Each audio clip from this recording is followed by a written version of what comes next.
আপনি যেটাকে হক বুঝেছেন সেটা দাওয়াত দেন, কিন্তু আপনার দাওয়াতে উগ্রতা কেন আসে, শক্ত ভাষা কেন আসে আপনার মুসলমান ভাইয়ের প্রতি? আমাদের খাবারে দেওয়া বল ওনাদেরকে মুসলমান বলার রায় দেয় নাই। হযরত মদিনা রাহমাতুল্লাহ আলাইহি নিজেই ফরমাইছে যে আমাদের ইসলাম আর মওদুদির ইসলাম এক না। আমাদের ইসলাম মদিনার ইসলাম, আর মওদুদির ইসলাম জামাতে ইসলামী ইসলাম, মওদুদির ইসলাম। ইসলামের মৌলিক বিষয়গুলো সেগুলোতে আপনাকে আমি বলছি না যে আপনি ওইগুলাতেও ছাড় দেন, গোলালু হন এবং সবগুলাকে আপনি গ্রহণ করেন, সেটা বলছি না। কিন্তু ইসলামে মৌলিক বিষয়গুলোর বাইরে হাজার হাজার ইজতিহাদি মাসআলা আছে না নাই? এসব মাসআলার ক্ষেত্রে এইটাই হক, এইটাই চূড়ান্ত, আর বাকি সব গোমরাহ। এমনকি আপনার সাথে সব বিষয় মিল একটু 19-20 হলেই আপনি সেখানেও ফতোয়া দেওয়া শুরু করে দেন এবং তাদেরকেও জাহান্নামে পাঠানোর কাজ শুরু করে দেন, তাহলে কোনোদিনই এই দুনিয়াতে দ্বীনের দাওয়াতের পথে আমরা সফলতার পথ দেখতে পাবো না। আজ আমাদের অবস্থা তো এমন যে সব দিক থেকে যদি আমাদের মিল থাকে, ছোটখাটো কোনো বিষয়ে মতপার্থক্য হলেই আমরা একে অন্যের বিরুদ্ধে ফতোয়া দেওয়া শুরু করে দিই, একটু দেরিও করতে রাজি, কথাটা শুনতেও রাজি না তা, ঠিক না? ঠিক। আরে ভাই, কুফরি কালামও যদি কেউ বলে, তাকেও তো কাফের বলার আগে, কাফেরের হুকুম লাগানোর আগে সুযোগ দিতে হয়, কথা শুনতে হয়, তওবার আহ্বান করতে হয়, ঠিক না? ঠিক। কিন্তু যেটা মুসলমানের কাফেরের জন্য যে সুযোগটা ইসলাম দিয়েছে, আজ মুসলিম ভাইয়ের জন্য পর্যন্ত সেই সুযোগটা আমরা দিতে রাজি না। পাইলেই হলো বাস, গোষ্ঠী উদ্ধার করার জন্য নেমে গেছে ফেসবুক ঠিক না? ঠিক। শয়তান আমাদের কুকর্মগুলোকে আমাদের সামনে সাজায় দিচ্ছে, এই জন্য আমরা ভাগ হয়ে যাচ্ছি। এক ছাত্র একজন উস্তাদের কাছে দীর্ঘদিন অবস্থান করেছেন। উস্তাদ তাকে কোরআন শিক্ষা দিয়েছেন, হাদিস শিক্ষা দিয়েছেন, প্র্যাকটিক্যাল আমল শিক্ষা দিয়েছেন, তারবিয়া করেছেন, পূর্ণাঙ্গ দিন এর উপরে ওঠার জন্য উস্তাদ তাকে দীর্ঘদিন ধরে নার্সিং করেছেন। তাকে এলেম কালাম শেখানোর পরে পাগড়ি টাগড়ি দিয়ে তার এলাকায় পাঠাবেন। ওই সময় উস্তাদ তাকে বললেন, বাবা, অনেক তালিম তরবিয়ত আমার কাছ থেকে তুমি গ্রহণ করলা, যাও এলাকাতে গিয়ে মানুষকে আল্লাহর পথে আহ্বান করো, দাওয়াতের কাজ করো। তবে তোমাকে বিদায় বেলায় আমি দুটি ওসিয়ত করি বাবা। এক, নিজের এলাকায় গিয়ে, দেশে গিয়ে কখনো আল্লাহ দাবি করবা না, আর কখনো নবী দাবি করবা না। ছাত্র অস্থির হয়ে গেল, কাঁদতে শুরু করলো। উস্তাদ, আপনি আমাকে এটা কি বললেন?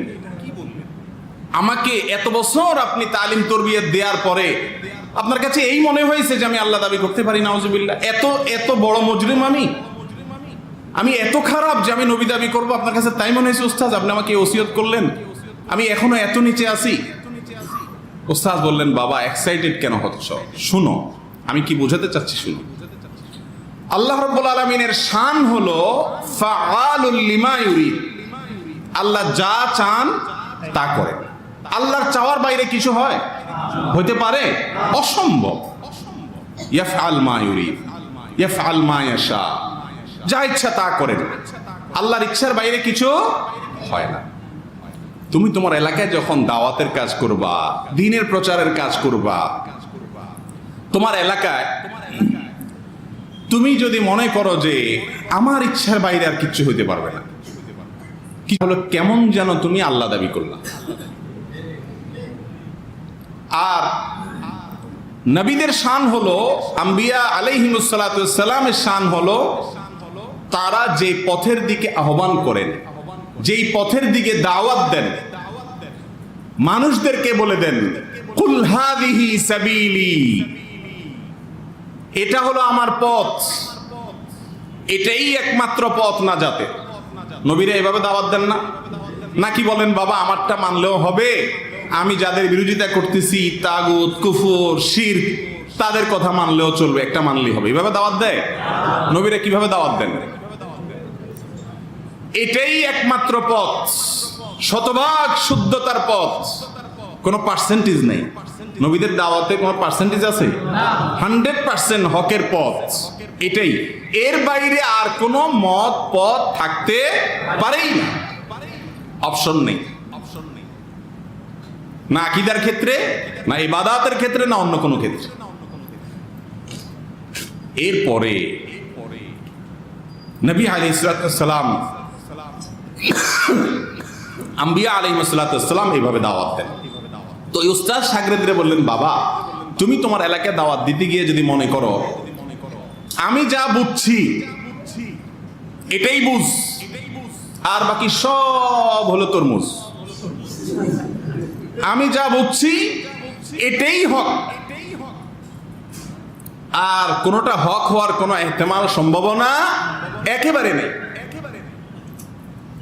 একেবারে ইজতিহাদি বিষয়ের ক্ষেত্রেও যদি তুমি এরকম মনে করো, তাহলে কেমন যেন যেখানে ইজতিহাদের অবকাশ আছে সেখানেও যদি তোমারটাই হক, এটাই করতে হবে, এরকম যদি মনে করো, তাহলে কেমন যেন তুমি নবী দাবি করলা। কথা কি বুঝাতে পারছি? এখন আমাদের ভাবখানা অনেকটা এই টাইপের হয়ে গেছে না ভাই? এর মানে আপনাদেরকে আমি যেটা বেদিহি স্বতঃসিদ্ধভাবে প্রমাণিত কোরআন এবং হাদিস দ্বারা, কোরআন এবং হাদিসের বাইরে আমরা যাব না যতক্ষণ পর্যন্ত কোরআন এবং হাদিসের ভেতরে থেকে কারোর ভিন্ন কোনো চিন্তা এবং বুঝ থাকবে, সেটাকে শ্রদ্ধা করার মতো মানসিকতা আমাদের মধ্যে থাকতে হবে। আল্লাহ রাব্বুল আলামিন আমাদেরকে সেই তৌফিক দান করুন। সাহাবা ইকরাম রিদওয়ানুল্লাহি তাআলা আলাইহিম আজমাইন, তারা যেরকম জীবনের সেফটি বেল্ট হিসাবে সুন্নাতকে গ্রহণ করেছেন, আমাদেরকেও সেটা গ্রহণ করতে হবে। প্রিয় ভাইরা আমার, যখন বিভিন্ন রকমের মতপার্থক্য হবে, এটি আগে থেকেই কাঙ্ক্ষিত না অনাকাঙ্ক্ষিত? বিভিন্ন দল মতে ভাগ হবে যে মানুষ, এই জিনিসটা কাঙ্ক্ষিত না অনাকাঙ্ক্ষিত? কাঙ্ক্ষিত। নবী সাল্লাল্লাহু আলাইহি ওয়াসাল্লাম ভবিষ্যদ্বাণী করেছেন না হবে এরকম? অতএব এটা আশ্চর্য হওয়ার কিছু নেই। আশ্চর্য হবেন নিজের প্রতি, যে আমি কতটা সুন্নাতের অনুসরণ করতে পেরেছি। সুন্নাতের অনুসরণ করার ক্ষেত্রে অনেক সময় প্রবৃত্তির পূজা হয়, নফসের পূজা হয়। নফস ঘুরে গাড়ায় সুন্নাতরে আপনার বেদাতকেও সুন্নাত দেখায়, ঠিক না? ঠিক। খেলাফে সুন্নাতকেও সুন্নাত দেখায়। স্পষ্ট নবী সাল্লাল্লাহু আলাইহি ওয়াসাল্লাম থেকে কিছু থাকার পরেও টেনে হিচড়ে আপনার জোড়াতালি দিয়ে নিজের আমল সাবেত করার চেষ্টা আমাদের ভিতরে আছে না নাই বলেন? এই সবগুলো হলো গুমরাহির পথ। আল্লাহ রাব্বুল আলামিন আমাদের সবাইকে হকের উপর রাখুন। মুমিন ফখর করবে না, অহংকার করবে না, সে সব সময় ভয়ে থাকবে। সব সময় কি থাকবে? ভয়ে থাকবে। ওয়াল্লাযীনা ইউতুনা মা আতাও ওয়া কুলুবুহুম ওয়াজিলা। ইমানদারের কাজ হলো যত ভালো কাজই করুক, তার অন্তরের মধ্যে কি থাকবে? ভয় থাকবে। আজকাল আমাদের অন্তরে কোনো ভয়টা হয় না। আরে আমি তো একেবারে জান্নাতের মেইন রুটের একেবারে মাঝখানে আছি, 120 মাইল স্পিডে যাচ্ছি, একেবারে সোজা, এটা নাক বরাবর জান্নাত, এরকম একটা ভাবনা আমাদের। আর ডানে বামে যা আছে এগুলো সব হোতামা, এক একটা এক এক জাহান্নামে যাবে, আর আমি একেবারে ফিরদাউসে একেবারে নাক বরাবর আছি। এই না আমাদের ভাবচক্কর। কিচ্ছু সহ্য করতে রাজি না, কাউকে সহ্য করতে রাজি না। গালিগালাজ করাটাও ইবাদত হয়ে গেছে আজকে, ঠিক না? ঠিক।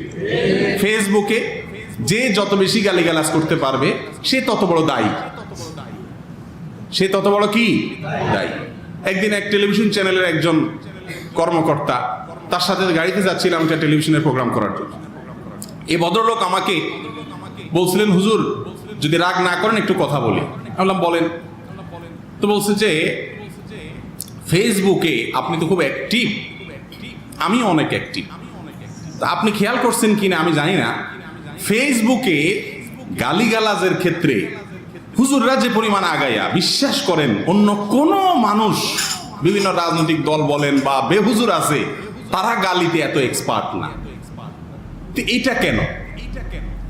আমি লোকটাকে কোনো জবাব দেওয়ার জন্য কিছু আসলে বলার মতো খুঁজে পেলাম না, ঠিক না? ঠিক বলেন। প্রতিপক্ষকে ঘায়েল করা, এক হুজুরের পক্ষ হইয়া আরেক হুজুরের গোষ্ঠী উদ্ধার করা, এগুলো আমাদের মধ্যে আছে না নাই বলেন? এগুলো আমাদের ঐক্যের প্ল্যাটফর্ম তৈরি করে দিচ্ছে না? একদম মজবুত ঐক্যের ভিত্তি গড়ে দিচ্ছে না? যদি না গড়ে সকল প্রকার উগ্রতাকে না বলুন, সকল প্রকার উগ্রতাকে না বলুন।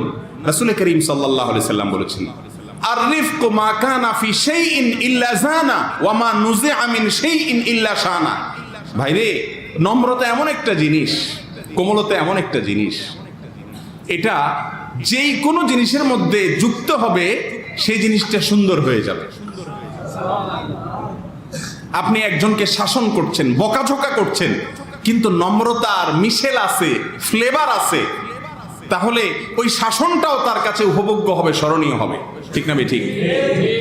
আর ওমা নুজিআ মিন শাইইন ইল্লা শানা, নম্রতা আর কোমলতা যদি কোনো জিনিস থেকে উঠায় নেওয়া হয়, ওটা যত ভালো জিনিস হোক, সেটা ত্রুটিযুক্ত হয়ে যাবে। একজনকে আপনি সালাতের প্রতি আহ্বান করছেন আর বলছেন, এই মুসলমান নামধারী, নামাজ কালাম তো পড়ি নাই, হিন্দুর বাচ্চা। আপনি এইভাবে যদি কাউকে নামাজের জন্য আহ্বান করেন, কাজটা তো ভালো করছিলেন, অর্থাৎ নামাজের দিকে দাওয়াত দিয়েছিলেন, কাজটা ভালো করছিলেন না? একটা ভালো কাজ কিন্তু ত্রুটিযুক্ত হয়ে গেছে শুধুমাত্র রিফক বা কোমলতা না থাকার কারণে। এমনকি যদি গালি নাও দেন, আপনি অমুকের বাচ্চাটা ছাড়া বললেন না, শুধু এটুকু বললেন, এই নামাজ কালাম নাই, এই কথাটা বলার কারণে দাওয়াতটা কি সুন্দর হলো না অসুন্দর হলো? এই নম্রতা না থাকার কারণে ওই লোক আপনার দাওয়াতে চিরস্মরণীয় হয়ে থাকবে, তার না? বলবে, আহ, আমি একদিন দাঁড়াইছিলাম, হুজুর বেঁচে থাকতে আমাকে বলছিল, এই বেটা নামাজ নাই তোর, খুব স্মরণ করে আপনার জন্য, হুজুরের জন্য খুব দোয়া করবে না? ভাইরা আমার, সবাই আমরা বুঝি, কিন্তু আমরা কেন জানি উগ্র হয়ে যাই। আপনি যেটাকে হক বুঝেছেন সেটা দাওয়াত দেন, কিন্তু আপনার দাওয়াতে উগ্রতা কেন আসে, শক্ত ভাষা কেন আসে আপনার মুসলমান ভাইয়ের প্রতি? আমাদের প্রিয় নবী সাল্লাল্লাহু আলাইহি সাল্লাম কেমন ছিলেন? সিরাতুন নবী পড়েন, রাহিকুল মাকতুম খোলেন, আগাগোড়া পড়ে শেষ করেন, কিভাবে তার মুআমালাত ছিল, কিভাবে তার সংশোধন করার পদ্ধতি ছিল, কিভাবে তিনি সাহাবা ইকরাম রিদওয়ানুল্লাহি তাআলা আজমাইনের ইসলাহ করেছেন, সংশোধন করেছেন। এগুলো যদি অক্ষরে অক্ষরে পড়েন, দেখবেন তিনি কিভাবে করেছেন। কখনো কর্কশ ভাষায় কাউকে কোনো কথা বলেছেন? অথচ আমাদের ভাষা থেকে এখন দুর্গন্ধ ছড়ায়, আমাদের ফেসবুকের কমেন্ট থেকে এখন দুর্গন্ধ ছড়ায়, পোস্ট থেকে দুর্গন্ধ ছড়ায়। এটা কি নবী সাল্লাল্লাহু আলাইহি সাল্লামের শিক্ষা? আল্লাহ রাব্বুল আলামিন আমাদেরকে তার শিক্ষাকে ধারণ করার তৌফিক নসিব করুন। সাহাবা ইকরাম রিদওয়ানুল্লাহি তাআলা আলাইহিম আজমাইন, তারা যতটা বিপদের মুখোমুখি, আজ আমরা কোন কোন দিক থেকে তার চাইতে আরো বহুবিধ বিপদের মুখোমুখি, বহুবিধ ফিতনার মুখোমুখি। কত দল, কত মত বের হয়েছে। কাদিয়ানীদের বই পুস্তক পড়লে, তাদের আলোচনা শুনলে, কত শত মানুষ, কত শত মুসলমান ইসলাম সম্পর্কে যথেষ্ট আগ্রহ আছে, পড়াশোনা আছে, গুমরাহ হয়ে যাচ্ছে। যাচ্ছে কি যাচ্ছে না? হিজবুত তাওহীদের খপ্পরে পড়ছে। QRF, কোরআন রিসার্চ ফাউন্ডেশন, চমৎকার চমৎকার নাম দিয়ে মুনকিরিনে হাদিস, নবীর হাদিসকে অস্বীকারী ইহুদিদের চক্রদের ফাঁদে পা দিচ্ছে। সাধারণ মানুষ তো দূরের কথা, নামি দামি আলেম, বক্তা, লেকচারার, তারা পর্যন্ত ফাঁদে পা দিচ্ছে। ঠিক না ভাই? ঠিক। প্রিয় ভাইরা আমার, এজন্য সুন্নাহকে অন্ধভাবে অনুসরণ করার মধ্যেই একমাত্র মুক্তি নিহিত আছে। আল্লাহ রাব্বুল আলামিন আপনাকে, আমাকে, আমাদের সবাইকে সুন্নাতে রাসূল সাল্লাল্লাহু আলাইহি সাল্লামকে অন্ধভাবে অনুসরণ করার তৌফিক নসিব করুন। সারা বিশ্বের সমস্ত ঈমানদার মুসলিমদের মনের ব্যথা, বাংলা ভাষাভাষী মুসলমানদের ব্যথা আরো বেশি, যে কেন আমরা বহুধা বিভক্ত, কেন আমরা এত টুকরা, আমরা কেন ঐক্যবদ্ধ হতে পারছি না।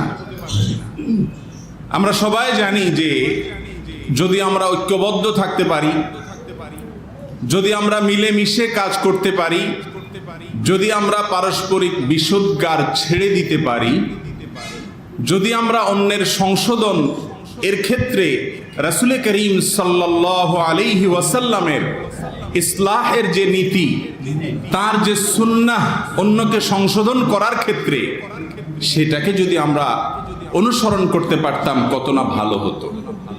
এই আক্ষেপ সবার মধ্যে আছে না নাই বলেন? চতুর্দিকে শুধু ভাঙন আর ভাঙন, ভাঙার পরে ভাঙা, ভাঙার পরে আবারও ভাঙা, যেদিকে যাবেন সেদিকে টুকরা টুকরা, বিভক্ত হতে হতে আমরা কোনো থামাথামির আলামত নাই। ডক্টর খন্দকার আব্দুল্লাহ জাহাঙ্গীর রহিমাহুল্লাহ তিনি মানুষকে কোরআন এবং সুন্নাহর দিকে দাওয়াত দিয়েছেন, কোন দল বা কোন ব্যানারের দিকে দাওয়াত দেন নাই। দিয়েছেন? কোন ইজম, কোন নামধারী কোন মতবাদের দিকে স্যার রহিমাহুল্লাহর আহ্বান ছিল না। কোন মতবাদকে প্রতিষ্ঠিত করা, কোনটাকে নামানো, কোনটাকে উঠানো, এর কোনটাই স্যার রহিমাহুল্লাহর এজেন্ডাতে ছিল না। স্যার শুধু ফেরি করে বেড়াতেন কিতাবুল্লাহ এবং সুন্নতে রাসূলুল্লাহ সাল্লাল্লাহু আলাইহি ওয়াসাল্লামে। একটা সময় আমরা মনে করতাম যে কোনো একটা দলের, কোনো একটা গ্রুপের, কোনো একটা বলয়ের না হলে তার কেউ থাকে না এ দেশে। একা একা থাকলে সে মরলেও মনে হয় কাদার কোনো লোক থাকবে না। এই না একটা অবস্থা আমাদের মধ্যে। নারায়ে তাকবীর দেওয়ারও লোক পাওয়া যায় না, ব্যানার ধরার লোক পাওয়া যায় না, মিছিল করার লোক পাওয়া যায় না, মারহাবা দেওয়ার লোক পাওয়া যায় না, মরার পরে চেরাগার বাতি দেওয়ার লোক খুঁজে পাওয়া যায় না। শুধুমাত্র রাসূল করিম সাল্লাল্লাহু আলাইহি ওয়াসাল্লামের সুন্নাতের প্রচার, প্রসার, প্রতিষ্ঠা, এটার পেছনে গোটা জীবনকে নিবেদন করে দিয়ে সবার অন্তরের ভালোবাসা অর্জন করা যায়। এর সবচেয়ে বড় উদাহরণ আজকের যুগে ডক্টর খন্দকার আব্দুল্লাহ জাহাঙ্গীর রাহিমাহুল্লাহ। আল্লাহ রাব্বুল আলামিন আমাদেরকে স্যার রাহিমাহুল্লাহর দাওয়াতের যে মানহাজ ছিল, যে পদ্ধতি ছিল, স্যার রাহিমাহুল্লাহর যে সুন্নাহর প্রচার এবং প্রসারের ক্ষেত্রে যে আপোষহীন নীতি ছিল, আল্লাহ রাব্বুল আলামিন আমাদেরকে সবাইকে সেই নীতিকে অবলম্বন করার তৌফিক দান করুন। ডক্টর খন্দকার আব্দুল্লাহ জাহাঙ্গীর রহিমাহুল্লাহর এই গড়ে তোলা বাগান, তার এই সুন্নাতের কানন গোটা বাংলাদেশের মানুষের জন্য প্রেরণার এক বাতিঘর।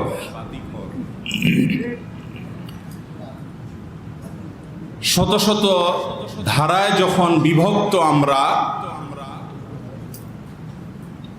শুধুমাত্র সুন্নাতে রাসূল সাল্লাল্লাহু আলাইহি ওয়াসাল্লামের ফেরি করে ডক্টর খন্দকার আব্দুল্লাহ জাহাঙ্গীর রহিমাহুল্লাহ মানুষকে ঐক্যের পথ এবং পদ্ধতি বাতলে গেছেন। আমরা একটা কঠিন সময় পার করতেছি। কিয়ামতের যত নিকটবর্তী হচ্ছি, ফিতনার পরিমাণ তত কমছে না বাড়ছে? আমাদের পাশ থেকে, আমাদের পায়ের নিচ থেকে মাটি আস্তে আস্তে সরে যাচ্ছে, কোনো সন্দেহ আছে? আমাদের পূর্ববর্তী প্রজন্ম, যদি বলি স্যার রাহিমাহুল্লাহদের প্রজন্ম, তারা যত ফিতনার মোকাবেলা করেছেন, আজ তার চাইতে ফিতনা কম না বেশি? এই ফিতনা কমার কোনো সম্ভাবনা আপাতত দেখাও যাচ্ছে। কিয়ামত যত আসবে, প্রিয় ভাইরা আমার, প্রিয় নবী সাল্লাল্লাহু আলাইহি ওয়াসাল্লাম সতর্ক করে গেছেন, তত বেশি ফিতনা নাজিল হবে। কোন কোন হাদিসে আসছে ফিতনা নাজিল যে হবে, সেটা হবে বৃষ্টির ফোঁটার মতো, অনবরত। কাকেতে আল-লাইলিল মুজলিম, অন্ধকার রাতের মতো, ঘুটঘুটে অন্ধকার রাতে যেরকম কোন দিকে পথ খুঁজে পাওয়া যাবে না, কিয়ামতের আগে এমন একটা সময় আসবে যখন হক কোন দিকে এটা মানুষ হাতড়াতে থাকবে কিন্তু খুঁজে পাবে না। প্রিয় ভাইরা আমার, সেই করুণ পরিণতির দিকে আমরা চলে যাচ্ছি। এই অবস্থায় সুন্নাতে রাসূল সাল্লাল্লাহু আলাইহি ওয়াসাল্লামকে যে যত বেশি আঁকড়ে ধরতে পারবে, আল্লাহ রাব্বুল আলামিন তাকে ফিতনার সময় তত বেশি হেদায়েতের উপর রাখবেন। আমাদের প্রিয় নবী সাল্লাল্লাহু আলাইহি ওয়াসাল্লাম জীবনের শেষ মুহূর্তে এসে আমাদের ওসিয়ত করেছেন, আমার পরে তোমরা দেখবে মানুষ নানা মতে নানা পথে দিগ্ভ্রান্ত হয়ে যাবে, কোন দিকে যাবে না যাবে। ফালাইকুম বিসুন্নতি, তখন তোমাদের জন্য আবশ্যক হলো আমার সুন্নতকে মজবুত করে আঁকড়ে ধরবে। কোন কোন বর্ণনার ভাষ্য হলো মাড়ির দাঁত দিয়ে কামড়ে ধরবে। এটা হলো লাইফ জ্যাকেটের মতো, এটা হলো সেফটি বেল্টের মতো। প্রিয় নবী সাল্লাল্লাহু আলাইহি সাল্লামের সুন্নাহকে যে যত বেশি খুঁটে খুঁটে আমল করবে, সুন্নাহর সাথে যার যত বেশি মিল হবে, যে আলেমের কথার সাথে সুন্নাহর যত মিল পাওয়া যাবে, যার মাসআলা হবে সুন্নাহ ভিত্তিক, হাদিস ভিত্তিক, যার আলোচনা হবে কোরআন ভিত্তিক, সুন্নাহ ভিত্তিক, শুধুমাত্র কোরআন এবং সুন্নাহ কুটে কুটে, যেই বইতে কোরআন এবং সুন্নাহর রেফারেন্স থাকবে লাইনে লাইনে, পাতায় পাতায়, পরতে পরতে, সেটাকে গ্রহণ করবে। সুন্নাহকে দেখে দেখে খুঁটে খুঁটে যে যতটা আঁকড়ে ধরবে, আল্লাহ রাব্বুল আলামিন তাকে তত বেশি মুক্তি নসিব করবেন ফিতনা থেকে। প্রিয় ভাইয়েরা আমার, ঝড় যখন শুরু হয়, প্রচন্ড ঝড়ের মধ্যে মানুষ যদি দিকবিদিক হারিয়ে অস্থিরের মতো ছুটাছুটি করতে থাকে, ঝড়ের তোড়ে তাকে উড়িয়ে নিয়ে একবার এক এক দিকে নিয়ে যায়, তার গন্তব্যে সে যেতে না পারে, তখন সে কোনো শক্ত লাঠি অথবা শক্ত কোনো গাছ ইত্যাদিকে আঁকড়ে ধরে। কেউ যদি সমুদ্রে নৌকা ডুবির মুখোমুখি হয়, সে লাইফ জ্যাকেটটাকে গায়ের সাথে টাইট করে ধরে রাখে যেন না ছুটে। যে যত বেশি সময় ধরে রাখতে পারে, যে যত শক্তভাবে ধরে রাখতে পারে, সে ঝড়ের বিপদ থেকে, ঝড়ের ক্ষতি থেকে তত বেশি মুক্তি নসিব করে, তার নসিব হয় তার। ঠিক একইভাবে প্রিয় নবী সাল্লাল্লাহু আলাইহি সাল্লামের সুন্নাহ, এটাকে আমরা এই ফিতনার যুগে চতুর্দিকে যখন ফিতনার ঘনঘটা দেখছি, যত বেশি আঁকড়ে ধরবো, তত বেশি ইনশাআল্লাহ ফিতনার বাতাস, ফিতনার ঝড়, ফিতনার তুফান, এটা থেকে আল্লাহ তাআলা আমাদেরকে হেফাজত করবেন ইনশাআল্লাহ। প্রিয় ভাইরা আমার, সাহাবী আব্দুল্লাহ ইবনে মাসউদ রাদিয়াল্লাহু তাআলা আনহু একবার নবী আলাইহিস সালাম খুতবা দিচ্ছিলেন, কিছু লোক এলোমেলো হয়ে দাঁড়িয়েছিল। মুনাফিকরা থাকে, বেদুইনরা থাকে, অনেক সময় বুঝে না। তখন নবী আলাইহিস সালাম তাদেরকে লক্ষ্য করে বলেছিলেন, তোমরা বসে পড়ো, খুতবা শ্রবণ করার জন্য বসে পড়ো। সাহাবী আব্দুল্লাহ ইবনে মাসউদ রাদিয়াল্লাহু তাআলা আনহু আসছিলেন খুতবা শ্রবণ করার জন্য, বাহির থেকে ঢুকছিলেন। মসজিদে ওঠার জন্য সিঁড়ি বা এরকম কোন জায়গায় যখন পৌঁছলেন, তখনই নবীজির ওই নির্দেশটা তার কানে গিয়ে পৌঁছেছে, বসে পড়ো। এটা শোনার সঙ্গে সঙ্গে আব্দুল্লাহ ইবনে মাসউদ রাদিয়াল্লাহু তাআলা আনহু ওই জায়গায়, ওইটা বসার কোনো জায়গা না, বেখাপ্পা জায়গা, সিঁড়ি বা এরকম কিছু, সেখানে ওই অবস্থায় ধপাস করে বসে পড়েছেন। প্রিয় নবী সাল্লাল্লাহু আলাইহি সাল্লাম দৃশ্যটা দেখতে পেলেন, দেখে বললেন, হে অমুকের বাপ, আপনাকে তো বলিনি, আপনি উঠেন, আসেন, ভেতর পর্যন্ত এসে তারপরে বসেন। আপনাদের কি মনে হয় যে আব্দুল্লাহ ইবনে মাসউদ রাদিয়াল্লাহু তাআলা আনহু এই কথাটা বুঝেন নাই নবীজি কি বোঝাতে চেয়েছেন? এই সহজ কথাটা যে ভেতরে যারা এলোমেলো আছে তাদেরকে বলেছেন, তিনি তো আসছেন বাহির থেকে, তিনি তো আর দাঁড়িয়ে থাকেননি, তাইলে নির্দেশটা তো তার প্রতি ছিল না, এটা তো একটা ছোট বাচ্চা মানুষও বুঝে। কিন্তু নবী আলাইহিস সালাতু ওয়াস সালামের নির্দেশ কানে আসার সঙ্গে সঙ্গে আর ডান আর বাম বিবেচনা করার, চিন্তা করার কোনো ফুরসত সাহাবীদের ছিল না। ভাইরা আমার, আব্দুল্লাহ ইবনে মাসউদ রাদিয়াল্লাহু তাআলা আনহু শুধু একা নন, যত সাহাবা ইকরাম দেখবেন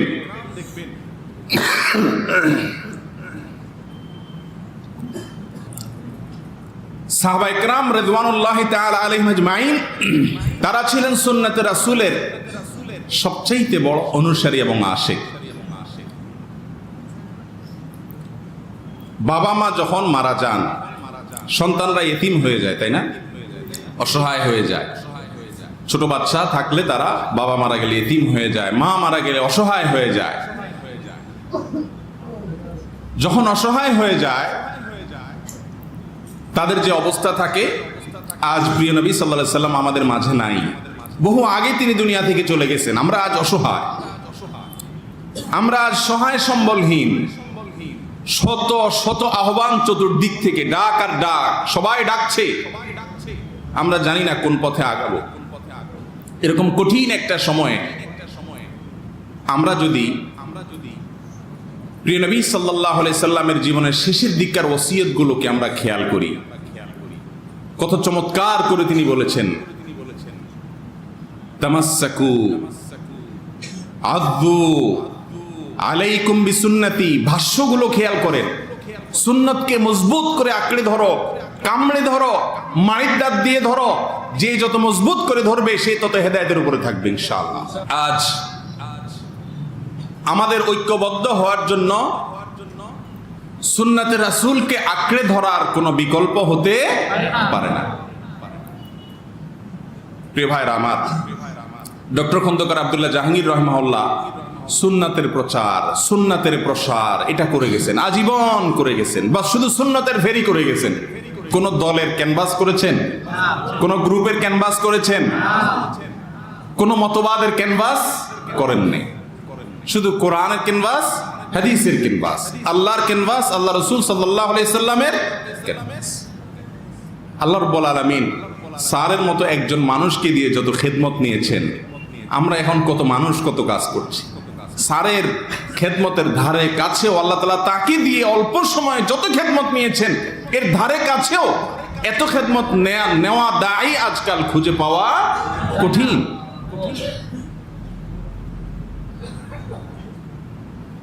আমরা তো যে বলেছিলাম, অনেকে মনে করি যে কোনো দল না থাকলে, কোনো ব্যানার না থাকলে, একটা পরিচয় না থাকলে লাঠি ধরার লোক কে থাকবে? স্যারের জন্য কাদার মানুষের অভাব হয়েছে, বরং যত মানুষ স্যার রাহিমাহুল্লাহর জন্য কেঁদেছেন, এত মানুষ আর কারোর মৃত্যুতে সম্প্রতি, অতি সম্প্রতি বা নিকট অতীতে আর কেঁদেছেন বলে খুঁজে পাওয়া ঠিক না ভাই? ঠিক। তাহলে বোঝা গেল, সুন্নাতকে যদি আপনার জীবনের আদর্শ হিসেবে গড়ে তোলেন, আপনার জীবনে যদি সুন্নাতকে আপনি অবিচ্ছেদ্যভাবে ধরে রাখতে পারেন, কিয়ামত যত কাছাচ্ছে ঝড়ের পরিমাণ, বেগ তত বাড়ছে।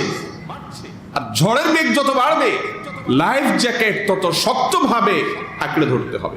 নাকের ডগা নিঃশ্বাস যতক্ষণ থাকবে ততক্ষণ সুন্নাহ সুন্নাহ সুন্নাহ, আর কিছু বুঝি না। নবী রাসূলুল্লাহ সাল্লাল্লাহু আলাইহি ওয়াসাল্লাম কি করেছেন?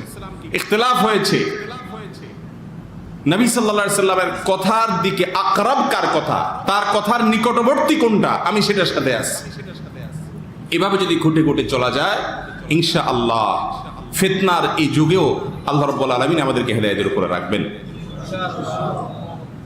আজ কিছু লোক বের হয়েছে যারা নিজেদেরকে আহলে কোরআন তো বলে না, কোরআন রিসার্চ ফাউন্ডেশন নাম দিয়ে তারা নিজেদেরকে এর অনুসারী দাবি করে, এবং তারা কোরআনের দিকে মানুষকে আহ্বান করে।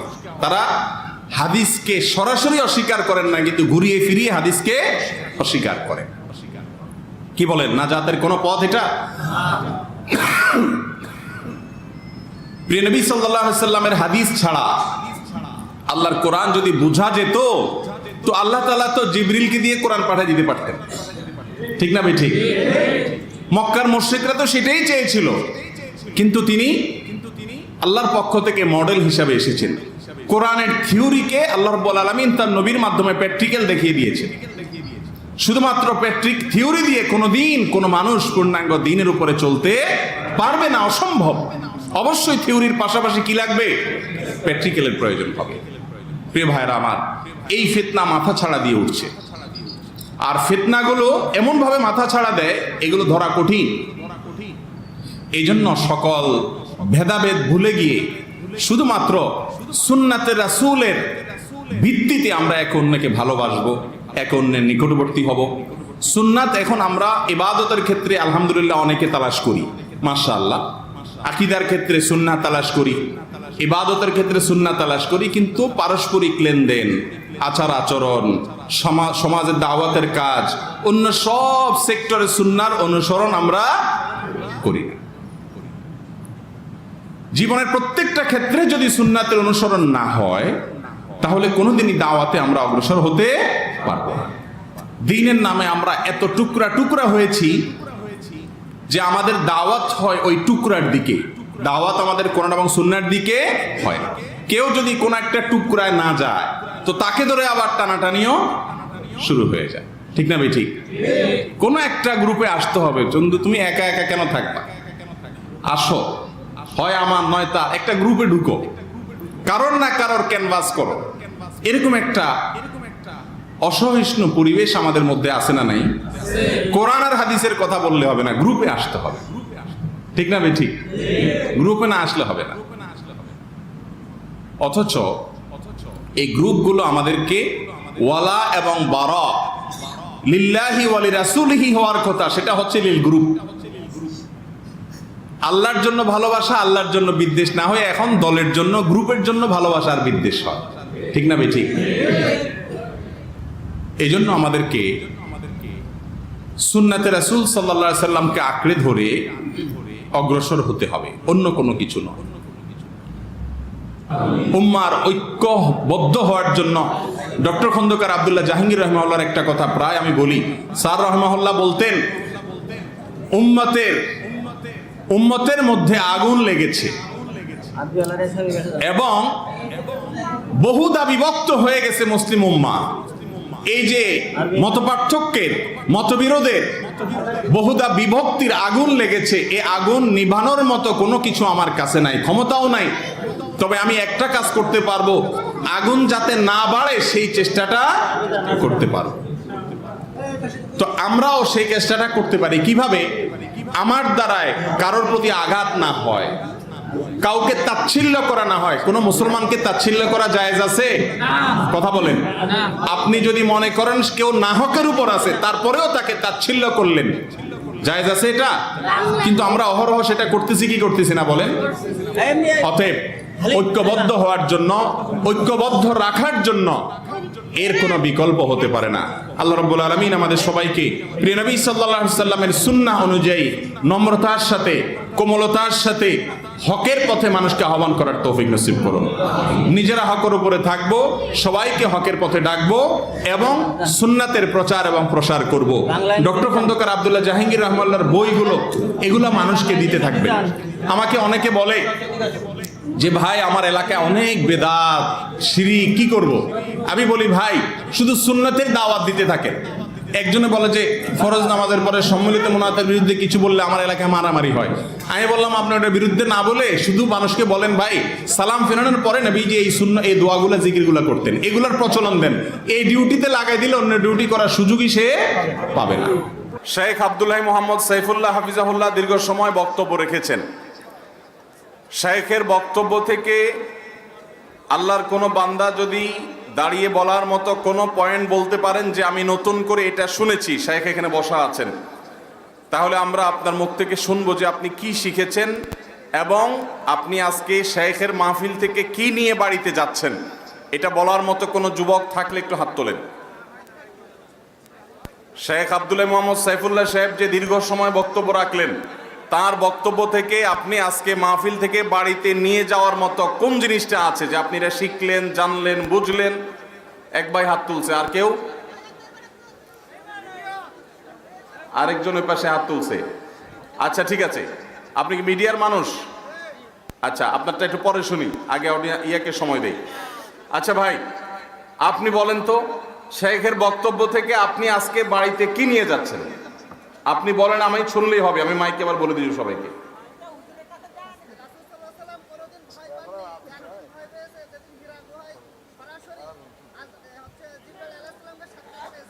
জি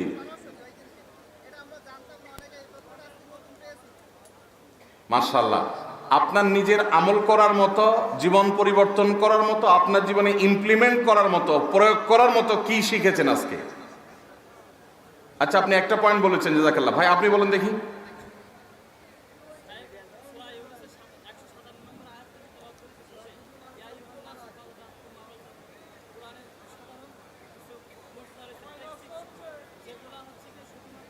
আমরা বলে দিচ্ছি, ওনার কথাটা আমি মাইকে বলে দিব, আপনারা সবর করেন। হ্যাঁ,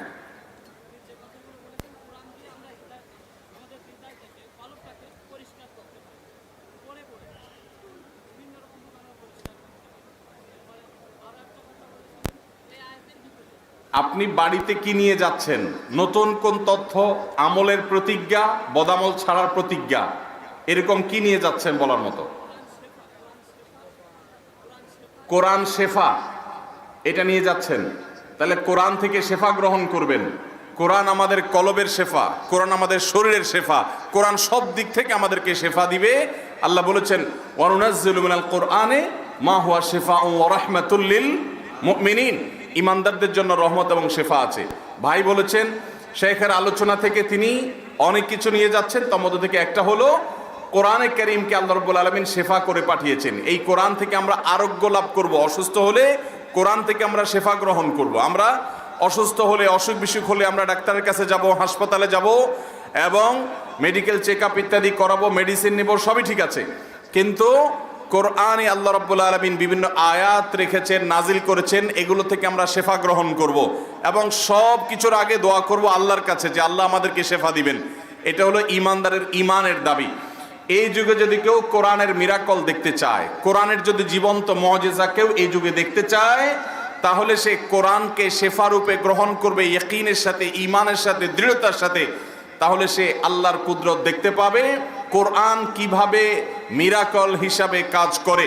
বিশেষ করে যখন ব্ল্যাক ম্যাজিকে মানুষ আক্রান্ত হয়, দুষ্ট জিন দ্বারা এফেক্টেড হয়, যখন অস্বাভাবিক সমস্যা হয়, সকল প্রকার চিকিৎসা ব্যবস্থা যখন কোনো ব্যক্তির কাছে, কোনো ব্যক্তির ট্রিটমেন্টের কাছে এসে যখন অপারগতা প্রকাশ করে, যখন কিছুতেই কাজ হয় না, কোরআনকে যখন ইয়াকিন করে কেউ কোরআনের তেলাওয়াতের মাধ্যমে রুকিয়া করে, ঝাড়ফুঁক করে শরীয়ী গ্রহণযোগ্য পদ্ধতি আলোকে, তখন সে আল্লাহ তাআলার কুদরত দেখতে পায়।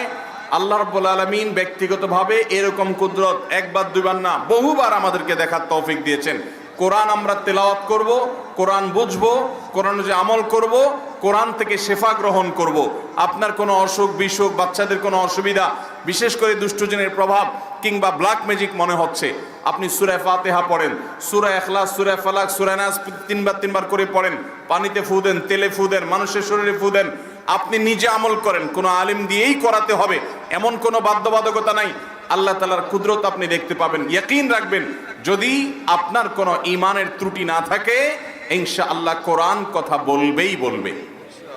আমাদের এই ভাই সেই জিনিসটা শিখেছেন শেখ আব্দুল্লাহ মোহাম্মদ সাইফুল্লাহ বক্তব্য থেকে। আপনি একটু সামনে চলে আসেন ভাই। উত্তর দিয়েছেন কে? সামনে চলে আসেন। এই মাহফিলটা গত বছর হয়েছিল ভাই। গত বছরের মাহফিল থেকে কি শিখেছেন বলার মতো, মনে থাকার মতো কোনো কথা যদি থাকে কেউ হাত তোলেন। ওই চশমালা ভাই হাত তুলছে আগে, ওই যে চশমালা, হ্যাঁ দাঁড়ান। আপনি গত বছরের মাহফিলে আসছিলেন, আপনি বলেন গত বছরের মাহফিল থেকে আপনি কি শিখেছিলেন?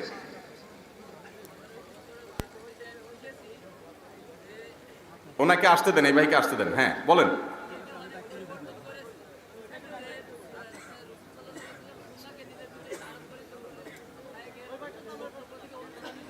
গত বছরও শেখ আব্দুল্লাহ সাইফুল্লাহ ভাই আসছিলেন, মাশাআল্লাহ। হ্যাঁ, আপনার গত বছর দাড়ি ছিল না, কাটা ছাটা ছিল, অনেক বদভ্যাস ছাড়ছেন। থাক, সব পাবলিকের সামনে বলার দরকার নেই, হয়েছে থাক, আপনি আর খুলে বলার দরকার নেই, আমরা বুঝে নিচ্ছি আলহামদুলিল্লাহ। আপনি চলে আসেন সামনে, মাশাআল্লাহ। এ ভাই গত বছর তার মুখে দাড়ি পরিপূর্ণ ছিল না, তিনি গত বছরের মাহফিল থেকে আল্লাহ নবীর এই গুরুত্বপূর্ণ নির্দেশ তিনি বাস্তবায়ন করেছেন, দাড়ি লম্বা করেছেন এবং ব্যক্তিগত কিছু বদভ্যাস তিনি ছেড়ে দিয়েছেন।